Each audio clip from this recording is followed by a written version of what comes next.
David GUTIERREZ. Doktor GUTIERREZ, beden eğitiminin öğrenciler için daha anlamlı ve değer temelli hale getirmeyi amaçlayan yaklaşımlar üzerine uluslararası düzeyde tanınan bir araştırmacı. Bizlerle anlamlı beden eğitimi yaklaşımıyla spor eğitimi modeli başlıklı sunumunu paylaşıyor. İkinci konuşmacımız ise Yunanistan'dan sevgili Aspasya Dania.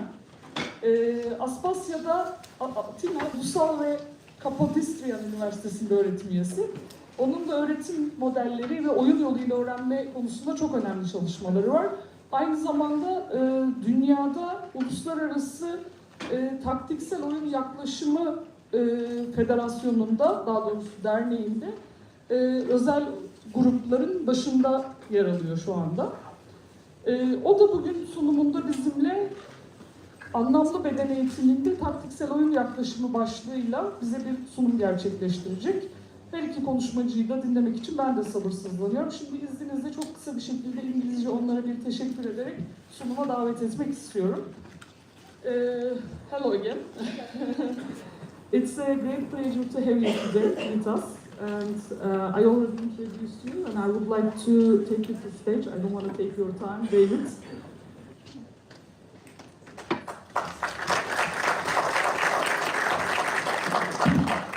Günaydın, nasılsınız?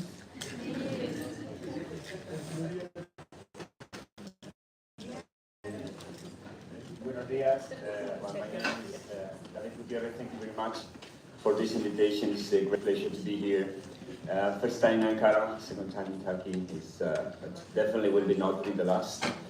And it's amazing how conferences works. Just 2 days and you can see, at least the feeling right now is that it's full of friendship, which is kind of awkward, strange just in a short time, which is also one of the main issues in my presentation, how this model of sport education can foster positive social interaction among other goals. So I'm from Castilla-La Mancha, it's in the center of Spain, like South Madrid, but different region. And my background is tactical games, so teaching games for understanding.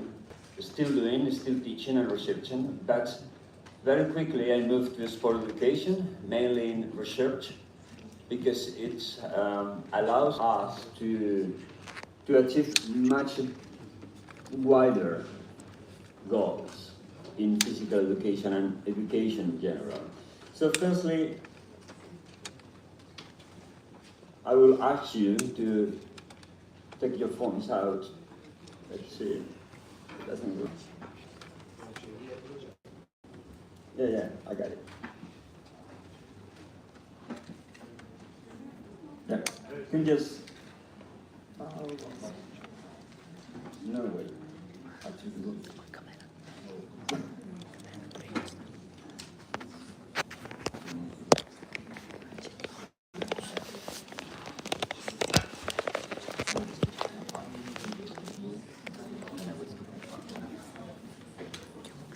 Doesn't work.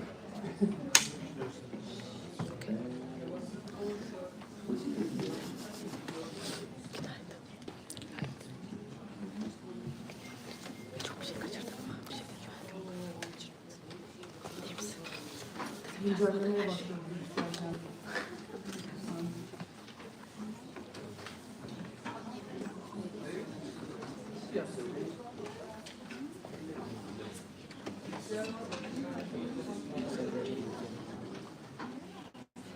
No.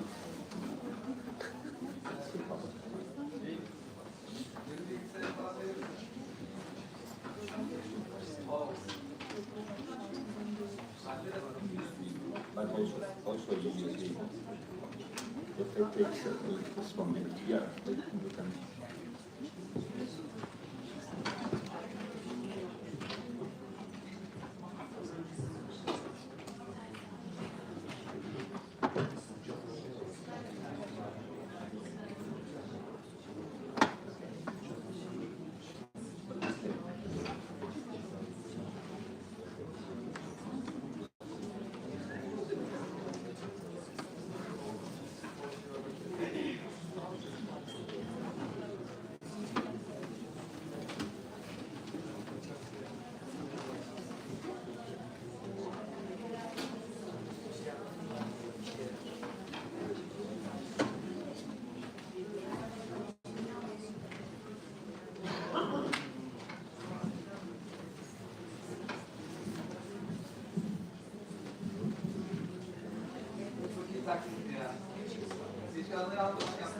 Evet. Beril mesaj attı bana. Hocam geç kalacağız 5 dakika dedi. Yanımda Fatih Hoca'nın 2 öğrencisi var. Kusura bakmazsanız biraz bekletin dedi. David'e söyledim. O da update olması gerekiyor bilgisayarın dedi. Yaklaşık 3-4 dakika sizi bekledik. Hazırsanız başlayabiliriz.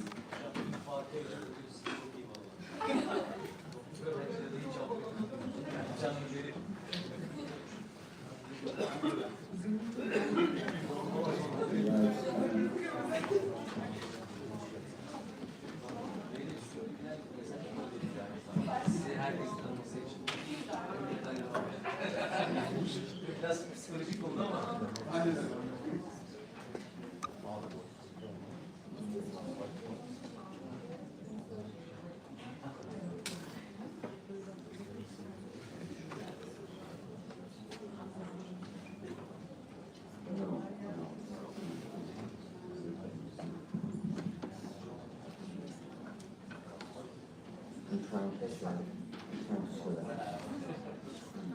Bir reklam daha yapayım.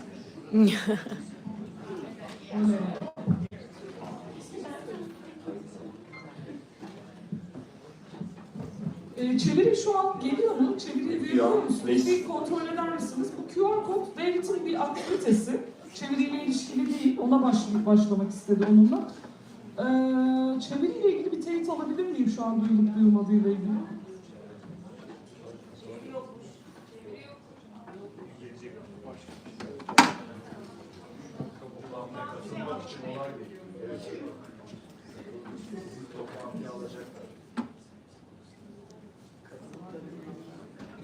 Sabahın erken saatinde böyle aksilikler. Hep de bizim başımıza geliyor. Okay, let's do that very quickly. I took your time. It's so let's keep the bad things about sport just today. Okay? Let's think only about the benefits, the good things you experienced when you were in out of the school sport. Maybe in that activities you were part of the team, you compete, and doesn't matter which level. Okay? So let's make that kind of brainstorming. Remember, 3 things, or 1, doesn't matter. Then can you translate the main things?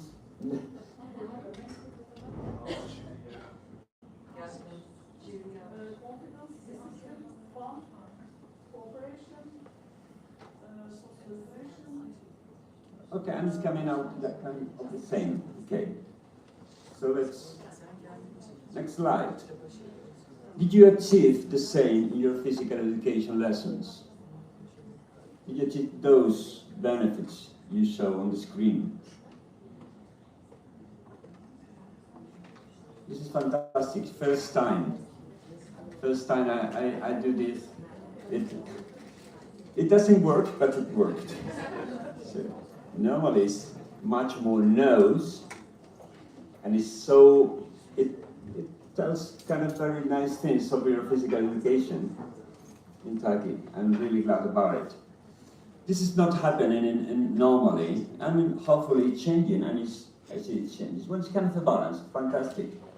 So let's think about one thing. You are not normal physical education students. You are those that really like it, no matter what. What happens if we do it with, in literature conference? Will be the same? Okay. So let's do the same, but very quickly, with meaningful physical education features. So did you achieve these features, these goals, these achievements in your sport experience? At which level?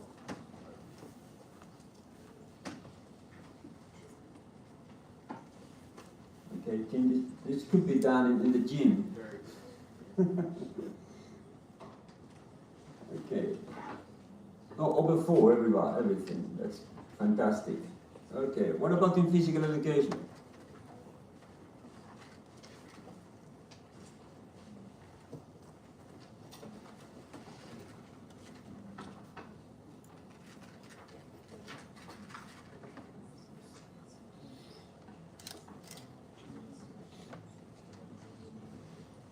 It's like a horse racing, like one is winning, challenging on the head, on the tail.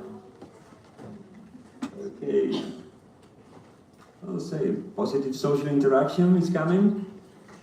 Okay, so three. So here is, we can see that physical education didn't achieve for you so much in these features. So just something very quickly I need to know for the presentation. Which are the level of knowledge do you have in sport education? So 0 is never heard about it. 1 is I know, but just theoretically. 2 is I applied, but I think it's partial. And 3, I applied it. Okay, fantastic audience. Thank you very much.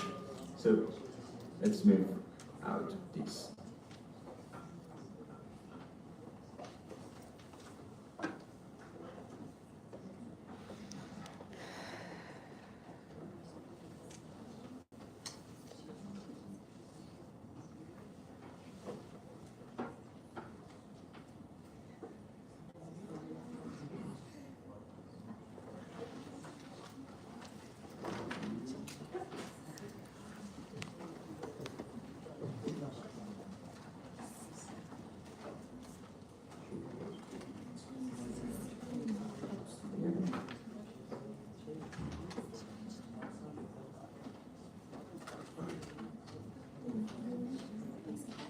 No, I don't. Duplicate this.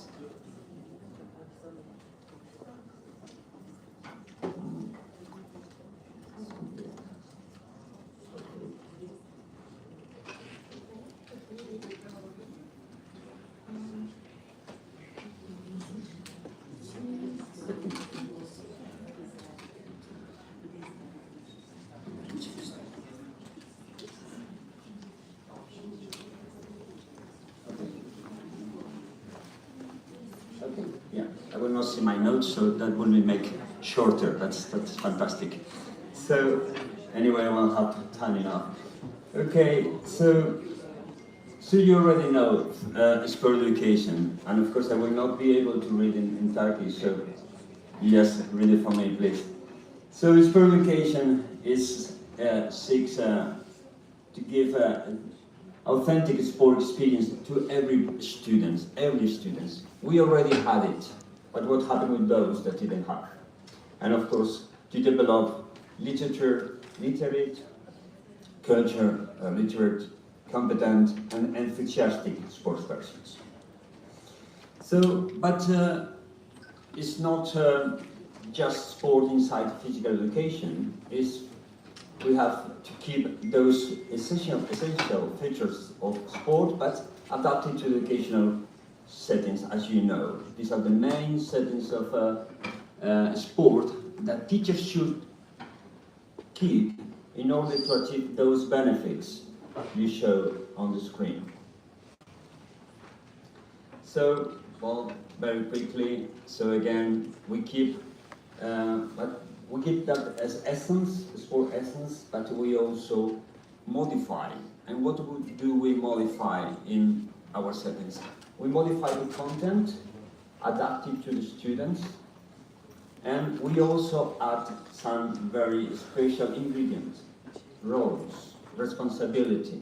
Normally when we play in a sport, in team, we are just players. And our students normally just play, they are only students, but here they have responsibilities as coaches, referees, physical trainers. So that makes a big difference.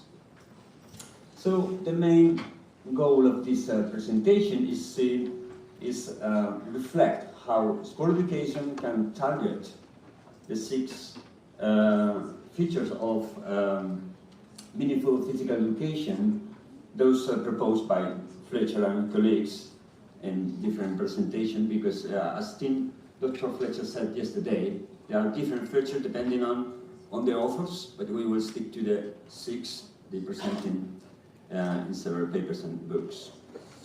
So challenge. Challenge is one of the main things we have to achieve if we want that our physical education is, will be meaningful for students. So sport education is full of challenge, both for the students and for teachers. It's really getting out of your comfort zone because you give so much responsibility and control and a lot of things. Challenge is also very linked to competition, but competition cannot be only about winning in a sense of motor winning, but has to be very balanced with other ingredients. Sport education balance this winning thing about competition, about with giving other scoring of points with fair play, giving responsibilities, putting not in the middle all the time to those that are really good in games, but also they are really good on their responsibilities, teammates, teamwork, etc. Or for example, awards are really nice equalizer of winning in terms of score winning. One of my favorite moments in sport education is when we give awards to the most improved player. Normally that player is the lowest level at the beginning. Maybe it's in the middle or still low, but the improvement is what we put on the spot. And normally that's very, very good moment. So if we only think about motor competence, and then we have that challenge can be modified very nicely with strategies that normally we put in the TGFU game-based approaches models or approaches. So one of the main strategies is modified by representation, and which is our games that normally are small side games, low number of participants, but still normally they are not good for everybody. So we can adjust that games. When in these videos I will not show, but it's a game and then we adjust it so it can be challenging for everybody. So we put rules that you cannot dribbling, you can score just hitting the table or the ring, 1, 2 or 3 points going through with different strategies that we can look to the TFU strategies to improve the challenge for everybody. Also, there's another strategies I like a lot, and it will be part of my workshop this afternoon, is modification by adaptation, when the score modify the rules. If it's one of the players losing, so it makes it easier to get points. So it's adapting all the time with the score. So that we're looking for the optimal challenge all the time. This strategy is by Tim Hopper, who's playing with me in the video below. So we get so much fun doing this kind of stuff. And fun is the next feature that is very easily achieved, and also there are many literature supporting that sport education can support, foster fun. Festival and other ingredients of sport education are key elements to develop fun in our lessons. In this study, this is the first study we did in Spain with a big sample, a lot of participants, more 400. And one of the things that really arrived is that they really enjoy sport education more than other ways of physical education. In this study of McPhail and colleagues, they link fun to autonomy. So they really like to be in charge. They say, you have to organize most of the things yourself, and most of the other things we do at the school, the teachers organize it. So they really want to do by themselves, and that's fun for them. and also ownership. In this systematic review, Manning and Campbell found also that fun was related to that feeling of ownership. And ownership comes from autonomy, so to give them control. And this is challenging for teachers, as Dr. Fletcher told us yesterday. And affiliation. According to Peter Hasty, which is one of the main figures in sport education nowadays, fun is not something we are looking for, but it's a product. It's a consequence of being in a team, working together. So affiliation, being in a team, which is one of the most powerful things we found to achieve goals, which is causing fun for students. So I'm very quickly, I'm sorry, but you will have the presentation and all the references. So motor competence is also can be achieved, and it's some very good results for that.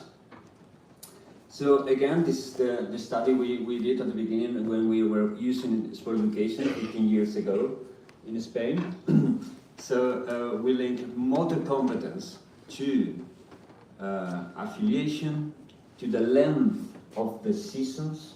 Normally we change so quickly our units, and the students don't have time to really improve their motor competence, and among other goals we are looking for.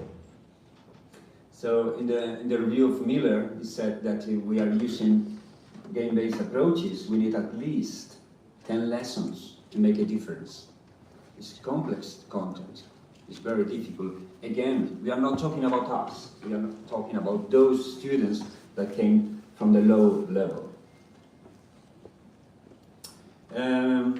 Mesquita, Farias, and Hasty also research about this. And normally when we see in reviews about motor learning impact of sport education, most of the results are coming from hybridation with TGFU, game-based approaches. And a good result is that normally those that really improve are low-level, motor level kids and girls. And that's because participation is in an equity way in sport education. But so sport education and TGFU is very natural of hybridate them. But it's difficult because it implies you have to have a very good knowledge of both models. And in sport education, if you have the structure, okay, you keep going. TGFU is different thing. You need to have tactical knowledge, how to do questioning. It's kind of difficult sometimes, and overwhelming if you want to do both at the same time.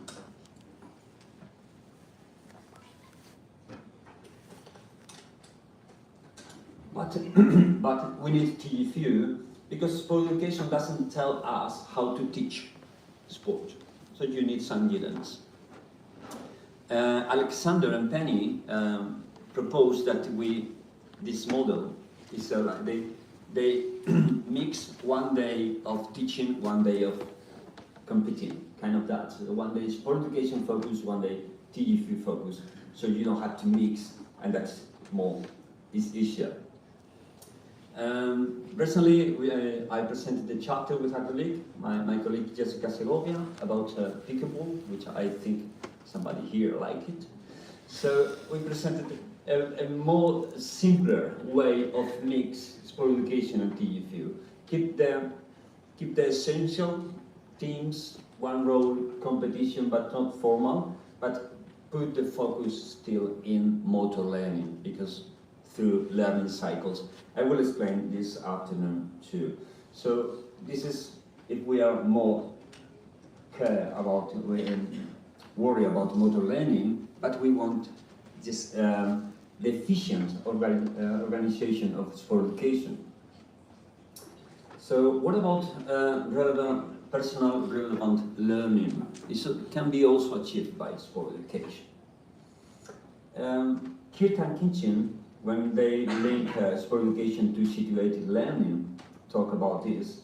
And for them, there are two two ways of achieve this personal learning. It's about authenticity.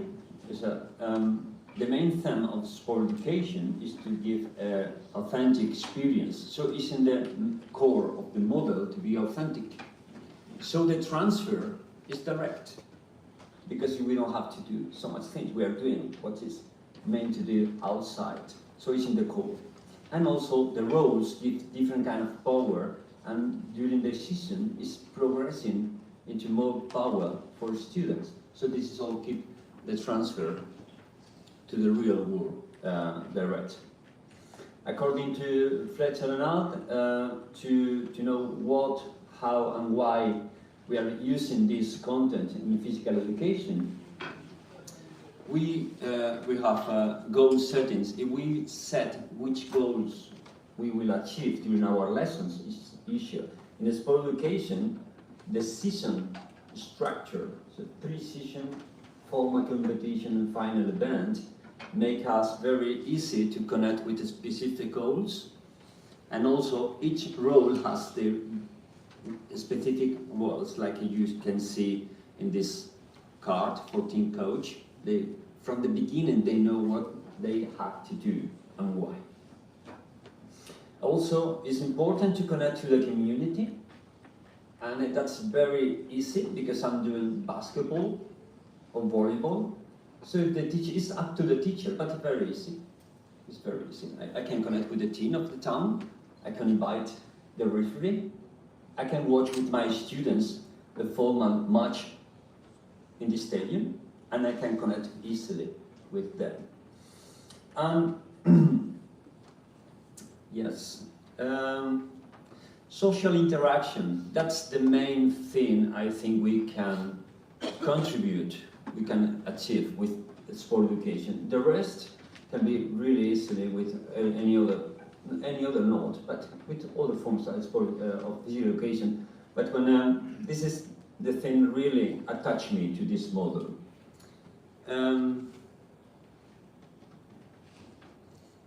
In this part, I will use mainly our studies, we have a team, we are a team, and I will present it in chronological order, but more important is that is methodological, that's my English now is getting,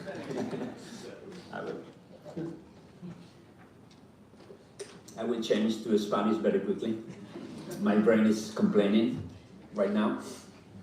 Anyway, what I wanted to say is we learned a lot from one study to another, and we modify the method and the strategies. Okay. In this first study, we intended to develop empathy and assertiveness, and we didn't get it. We get a lot of good results. For example, we understood that the main social things happens inside a team, not the full group. A team is the powerful place to develop social interaction. So we need to modify, to put more ingredients in, more emphasis if we want to modify some things. So the standard model is very good for standard goals, but if you want to achieve something specific, we need to put more ingredients to strengthen some things. In this this study was really nice with the second grade students, 7 years old. Okay, so we have this situation. We want, okay, how young can be the students to experience sport education? So we try to know. And also we have a class with 4 students, very low integration. They have just arrived to the school. The teacher was worried about it, and the preservative teacher was in the field experience. She was really good. She decided to, this student will be the center roles. They were coaches, and also they will decide the rules, which is something, whoa. So and also they negotiate the rules among the students. So it was very democratic with very small kids, so you can do that. They put the rules, they debate, and they put in big notes in the sheet. So at the end, very quickly, and that happens very quickly here, we'll see that not so quickly in order, they were really integrated into the group. There were no differences, so were really nice results. This study was really nice too, also made by pre-service students during the final project, who is now my colleague. She's my colleague now.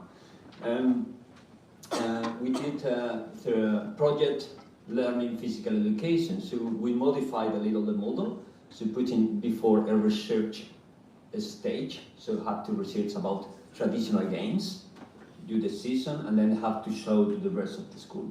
So the main thing we learn here is that the leadership in the groups change. So those who really contribute to the team with work begin to be at the front, so positive leaders. So those that really are leaders because I'm really good and pretty, so if they don't really put that leadership on the table to contribute, they will decrease the level of leadership. So that's really nice.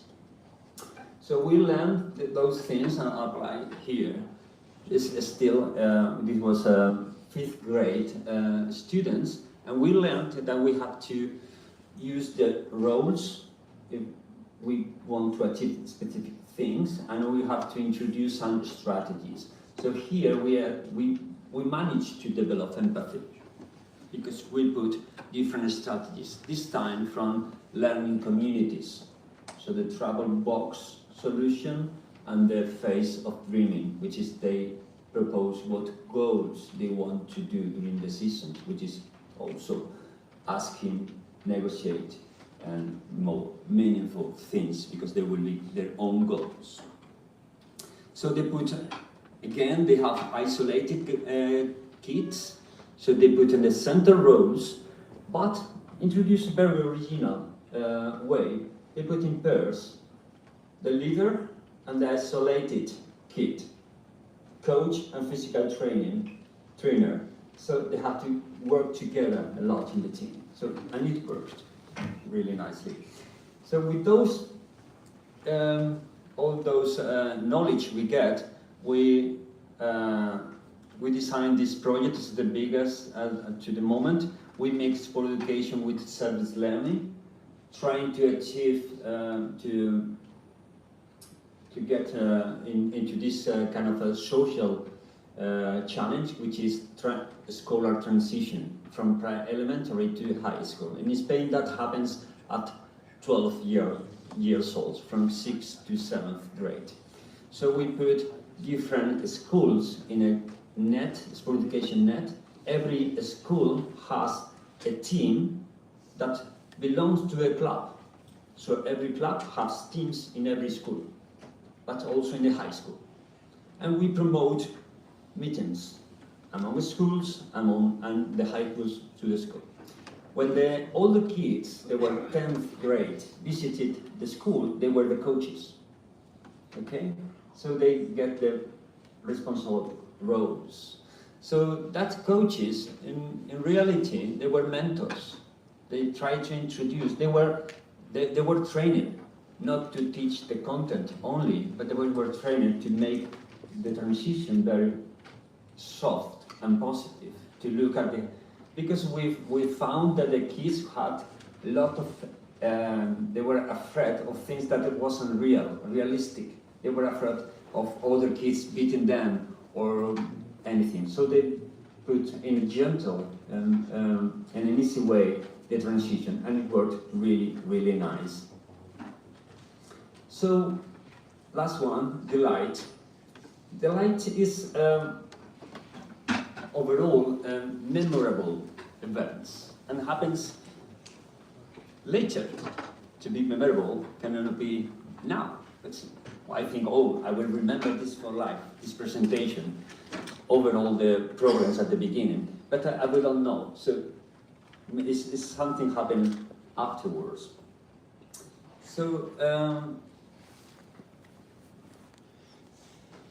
we have two studies that I think will contribute to meaningful physical education as with data, actual data about delight.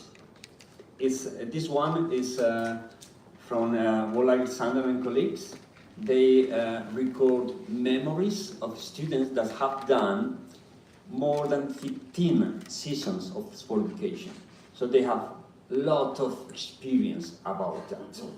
And those memories were linked to authenticity and gameplay. They remember exactly what we were doing. We were doing statics, it was like NBA, these kind of things I cannot read because what's that? You can read it. Those quotes from me, please. Okay.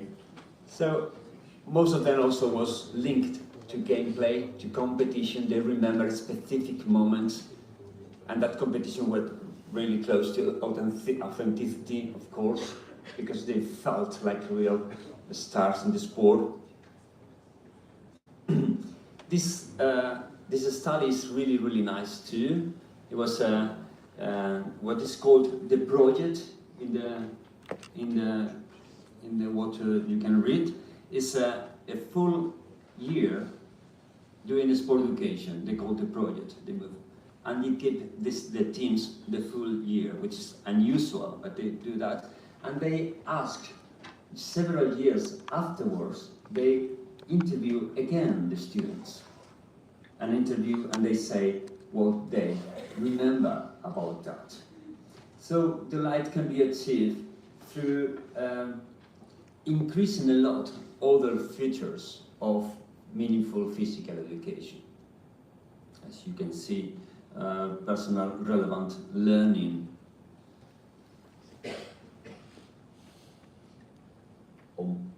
Is this motor learning? What's said here? Yeah, motor learning. Motor competence, so they still remember that they want to improve later on. So that really impact their performance, their idea, and they move to next physical education years, even with other teachers, still trying to improve it. And also for social interaction, I like this a lot. I was difficult, I know, that's fantastic. They helped me so much, I need to give it back to people. So that's memorable, that's really impacted the very core of the person. It's not just PE, and we shouldn't be just PE teachers. So finally, this is very recent, this instrument, very nice questionnaire made by Peter Hasty recently, where you can measure very quickly if you are in the way of doing meaningful physical education. And if what you want to do with sport education, you have to keep fidelity to the core elements I was talking about.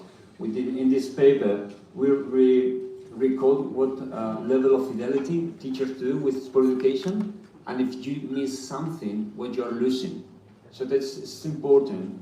Fidelity to the models has to be on purpose, not just for the model, it's for the student. And you have to acknowledge what you're losing or getting inside with each ingredient.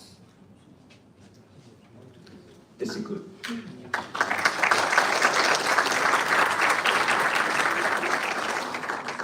Thank you very much, David, for this excellent presentation. We will take a couple questions. Yes, first, Türkçe devam edeyim. Birkaç soru alalım, bir 10-15 dakika David'e sorularımızı soralım. Daha sonra Aspasya ile devam edelim. Buyurun. Mikrofon.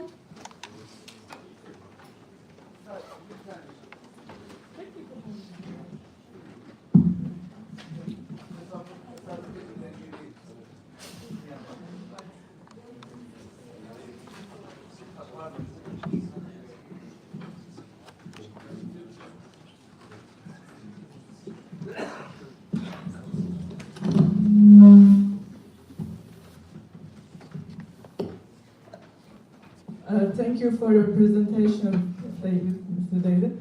I have a quick question for you. If we need to change the game while we're playing, what should we do? If modified in Turkish.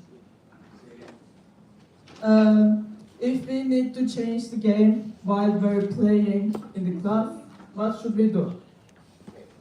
So you mean if you want to modify for Yes. all students? Okay, there are really several nice strategies you can use. For me, depending if you're doing invasion games, this is very quickly because that's the main core of TGFU, okay? But in short, for me, the main, if you're in the invasion games, firstly, you have to reduce the number of students, so it's makes huge impact.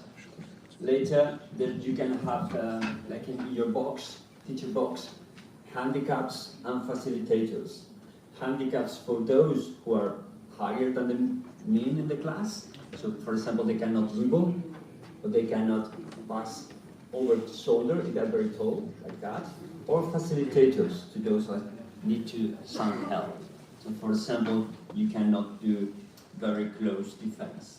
So you have like 3-4 strategies for handicaps and facilitators. For net and wall, you will see this afternoon, you come to my workshop, is that the way you pass the ball. So you just change it completely if you're using a racket, but you can get the ball and throw. So that will be just quickly. Thank you for your answer. Teşekkürler. Başka soru vardır diye düşünüyorum. Spor eğitim modelini özellikle çalışan öğretmen arkadaşlarımız var burada bildiğim. Ya da öğrenci arkadaşlarımız modeli duyan. Buyurun hocam. Sorun bir sorun, ben çevirmeye çalışayım. Şimdi anlamlı beden eğitiminde sınavını izledik. Şimdi voleybol topunu yumuşattı, basketbol topunu ufalttı, sahayı değiştirdi. Yani bu dersleri işlerken, basketbolu ve voleybolu öğretirken bunları farklı kurallarla mı şey yapıyor, öğrencilere gösteriyor? Yani bunları kolaylaştırıyor mu?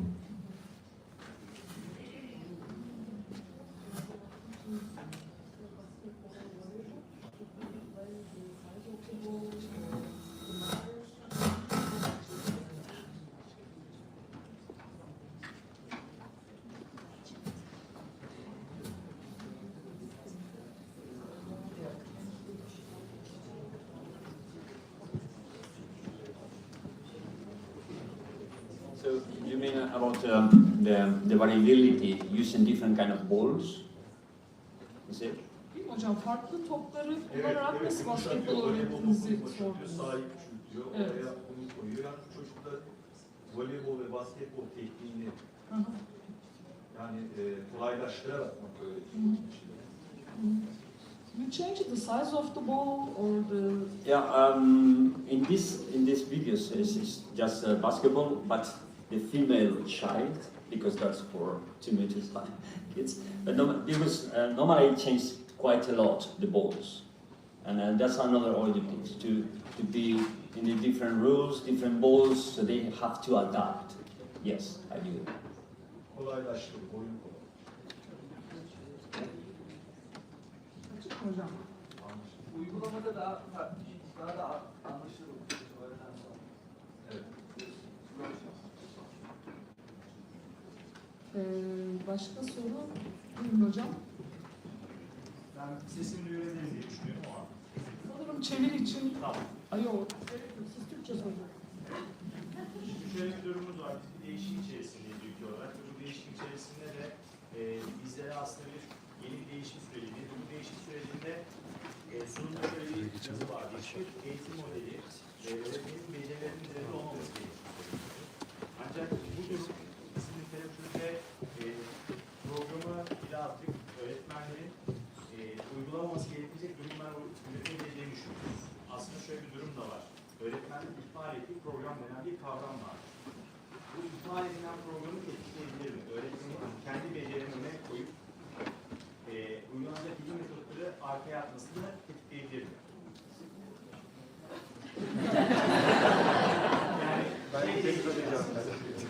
Çok basit bir durum var. Yeni uygulanacak metot öğretmenlerin becerisinin önüne geçmemeli diyoruz. O zaman öğretmenin program uygulamasına gerek var mı? Öğretmen yine bildiğini yapmaya başlar mı? Bunu nasıl denetlenebilir? Destek olmak ister misin? Burada söylediğiniz şey model üzerinde bir şey. Evet, genel model. Öğretim programından mı söz ediyorsunuz? Onu Yani İngilizcesi söyleyin isterseniz direkt şöyle Buyurun hocam, çok daha iyi olur.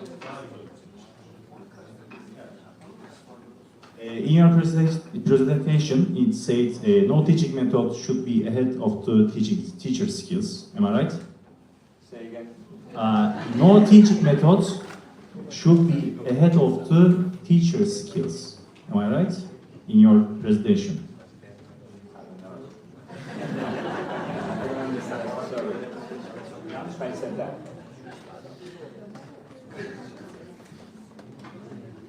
Okay.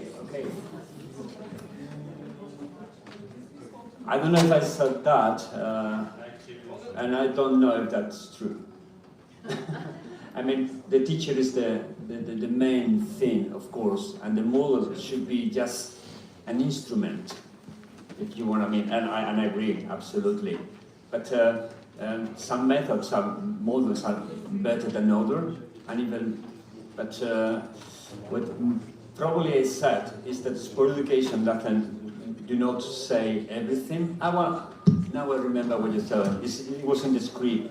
It was written. Okay.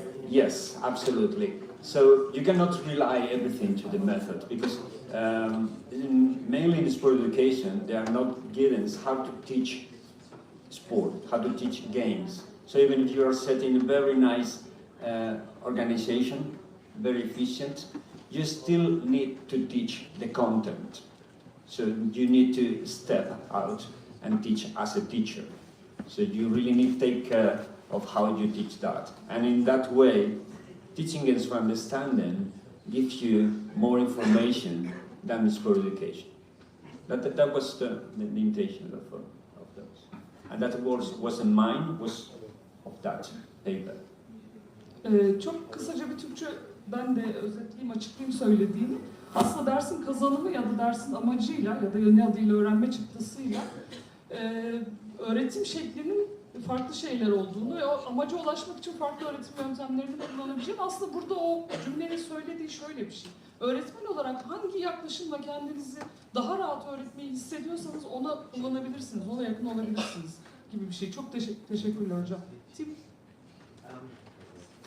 There seems to be quite a lot of work required from the teacher before, so in planning.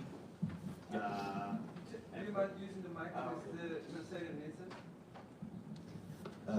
There seems to be quite a lot of work required of the teacher in planning before beginning a unit of work. And also, is there a lot of work required outside of the classroom to work with the students to tell them how to be a coach, how to be a trainer, or do you do that inside the classroom? Mainly inside. Mainly inside. You have to keep. Even if you do research, you can take advantage of the time of the teachers. It's not realistic. So you have to keep both for academics and when we do professional development. You have to keep the model inside the lessons. Of course, it takes much time, the traditional, when you teach, mainly before. During you have time, because they're very easily arranged different meetings. So very nicely, when you are, not at the beginning you have to walk around, losing control of everything. But when you are really put on and going on the season for education, it goes nicely, because you are losing control, but you are also giving some duties to the student, a lot. So at that time, you can stop just one role. Coaches can hear, and the rest of the class is working perfectly. So the coaches come in, they learn what have to do later on, they go, good information, the game is going on, then you call the referees. Referees can come, please. So then, okay, now did you discuss in the recess the final rules of the game? Okay, set the game with team A versus B and introduce that rule. Go away. So never stop just once in a full lesson, maybe two, the full group, because you have roles and duties. That's perfect. And if you have length, you have long seasons, you need time to develop the coaches, for example. And in the model, you can say, for example, referees. Firstly, you are the referee, and they are by your side. Then they are referees, and you are by their side, and they referee alone. So this took time, and it's progressive. Thank you again. Soru ve cevabı açılıyor, anlaşılır mı? Çevreyle ilgili sıkıntı yok sanırım. Hanife Hocam buyurun. Ben aslında soru sormayacağım ama bir paylaşım yapacağım kısaca. Biz okul olarak spor eğitim modelini uyguluyoruz. Dolayısıyla aklınızda olan tüm o hani acaba öğretmenin önüne geçer mi veya iş yükümüz artar mı sorusu ilk başta herkesin evet aklında oluyor. Ama sonrasında açıkça söyleyebilirim ki asla öğretmenin önüne geçmiyor ve öğrenci o kadar işin içinde ve aktif oluyor ki ilk başta iş yükü gibi görünen şey aslında öğretmenin işini kolaylaştırıyor. Aslında tamamen öğrenci merkezli bir model. Dolayısıyla hani aralarda da dilerseniz her soruya da cevap verebilirim. Çünkü biz yaklaşık 3 yıldır aktif olarak uyguluyoruz. Ve okul olarak da gayet mutluyuz. Onu paylaşmak istedim. Teşekkürler. Hocam çok teşekkür ederiz bu açıklamanız için. Bugün öğlen olacak oturumda şeyi de göreceğiz aslında. Şu anki öğretim programının içerisinde öğretim modelleriyle ilgili bir bölüm de var. Özellikle spor eğitim modelinin 8. sınıfta entegre edilmiş halini görmüşsünüzdür. O yüzden sizin paylaşımlarınız çok bizim için de önemli olacaktır. Çok az süremiz kaldı. Buyurun hocam. Çok kısa bir güzel bir video tartışma bölmek istemiyorum.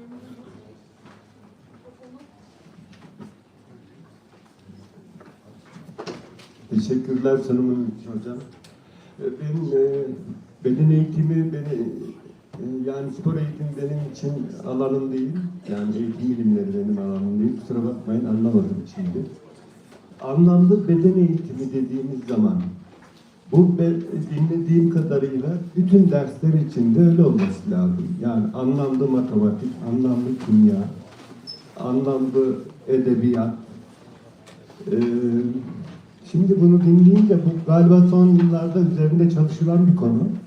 Acaba önceden vardı matematikte, tarihte de beden eğitiminde mi yoktu? Yoksa önce beden eğitiminden mi başlıyoruz, diğer alanlara da sıçrayacak mı bu konu diyorum. Yani anlamlı beden eğitimi ileride anlamlı tarih gibi olacak mı diye düşünüyorum. Teşekkürler.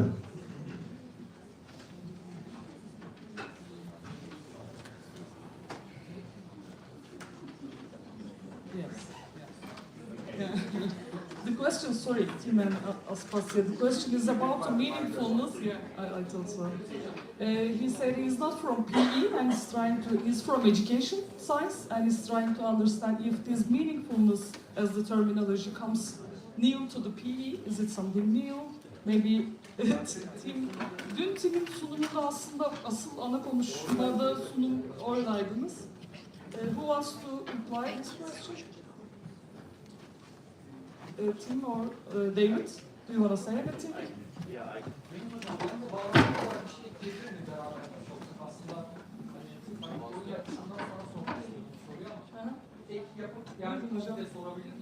Lütfen. Yani şimdi şöyle anlamlı beden eğitimi kavramı bu kongrenin temasını oluşturuyor anladığım kadarıyla. Aslında hani herkese söylediğim gibi. Şimdi şöyle bir gerçek var. Yani spor eğitim modeliyle ders işlemeye karar veren bir öğretmen ya da taktik oyun yaklaşımıyla ders işlemeye bir karar veren bir öğretmen zaten anlamlı bir beden eğitimi yapmaya karar vermiştir ve zaten bu anlamlı öğrencilerin tüm ihtiyaçlarını karşılamak için önceden düşünmüştür. Sosyal etkileşim, işte beceri yetkinliği vesaire vesaire. Yani buna tekrar anlamlı beden eğitimi deme ihtiyacını neden görüyoruz? Gerek var mı? Zaten yani spor eğitimi tamamen anlamlı spor eğitimiyle eğitim vermeye karar veren öğretmen zaten anlamlı beden eğitimini niteliklerini taşıyor. neden böyle bir kavrama Sorayım. ihtiyaç duyuyoruz? Ben bir de açıklaması var ama ben sorayım. In relation with the first question, Tim, he also asked about is sport education model already is meaningful? Why do you need to say it is? Maybe this question is to you as well. Why do we need to say it is meaningful? It is already sport education model and has all its own features. So, to answer the first question, and if you need to stop me to translate, just let me know. Meaningfulness has been written about in physical education, at least in English, since 1940, at least. And if you ask most teachers, do you try to make physical education meaningful? Yes. Then you say, okay, how? I don't know, but it's good when it happens. What we have tried to do is to provide very concrete strategies that teachers can use to prioritize meaningfulness and make it purposeful in every lesson and help guide their decision making. So it's not a new concept, but the practical application has been missing. It's been too theoretical, in my opinion. You need to translate. I think it's already there. Is already translated. Okay. In terms of the sport education and meaningfulness, I think David's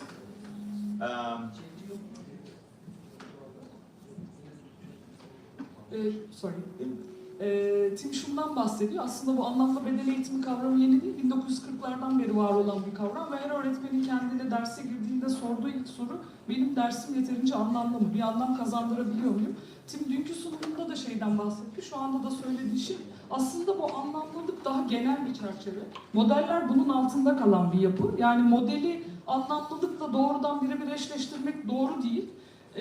Yollarından bir tanesi bu olabilir. Yani siz spor eğitim modeli, taktiksel oyun, bireysel sosyal sorumluluk modelleri aracılığıyla anlamlı beden eğitimine ulaşabilirsiniz. Ama bu daha büyük bir ve daha genel bir çerçeve olduğundan bahsediyor.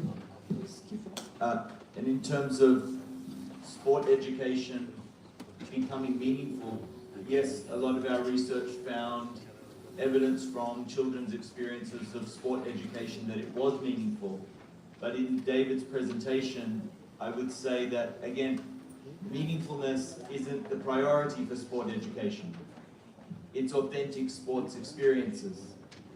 And if it is meaningful, that's an accident rather than the intention.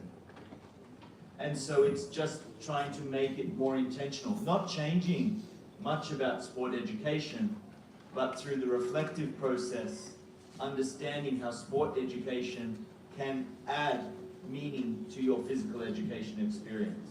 So it's not a change of sport education. It's just adding another element so that students can take more from their experiences. That would be my perspective. Şöyle ekledi, spor eğitimi modelinin zaten amacı anlamlılık yaratmak ya da anlamlılık değil. Ama zaten ister istemez bilerek ya da bilmeyerek, bilinçli ya da bilinçsiz bir şekilde dersin içinde bir anlam yaratıyoruz. Ama David'in sunumunda da bahsettiği gibi anlamlılığı yeni değil ama bir parça olarak yani daha çok öğrencileri yansıma yapmaya teşvik ederek içinde kendilerine özgü bir anlam bulmaya da teşvik edebiliriz. Thank you for your response. Fatih Hocam, bir şey söyle ve bitirelim. Diğer konuşmacımıza geçelim. Tek bir soru soracağım. Önce Türkçe söyleyeyim. Pratik bir soru aslında. Dün Philip Ward'un sunumunda da eğer katılımcılarımız dinlediyse uzun süreli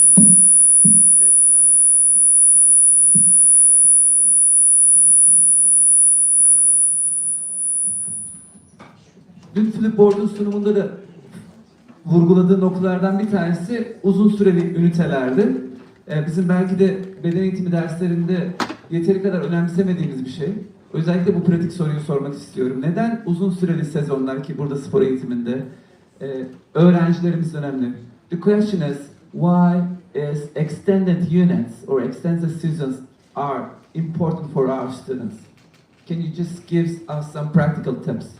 Yeah, they are very, very important element because firstly, let's think if we are short units, we really be aware where we are achieving. And normally it's very surface goals. If when we are talking what is be good for, and we get a very nice goals, very huge, that cannot be achieved with very short units. So you need time to achieve, for example, responsibility, or friendship, or motor learning, or game performance. It took time a lot. And also you have a lot of different kind of learning things, like you have to learn how to coach. You have to learn how to referee. You need time to connect with your community. You need time to complete a full season, because there are so many parts. There are so many things going on. And the teacher has to be relaxed about different content. Has to be aware of how many goals that you're ticking. Okay, that's the main thing. No, don't tick different contents. Tick goals. Okay. And then you have, for example, you spend 2 months doing sport education. You will achieve much better that in 2 months you change your sport 4, 5 times. So it takes time. The important things take time.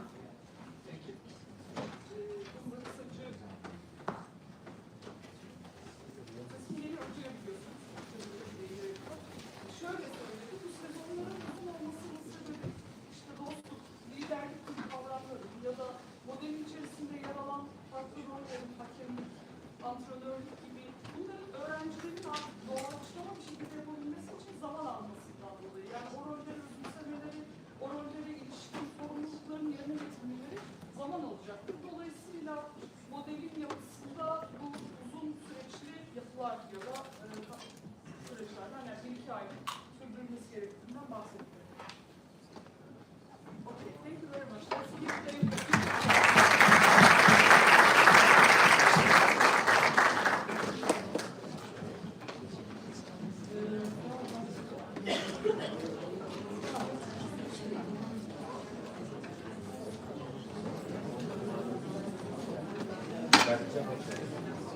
Back to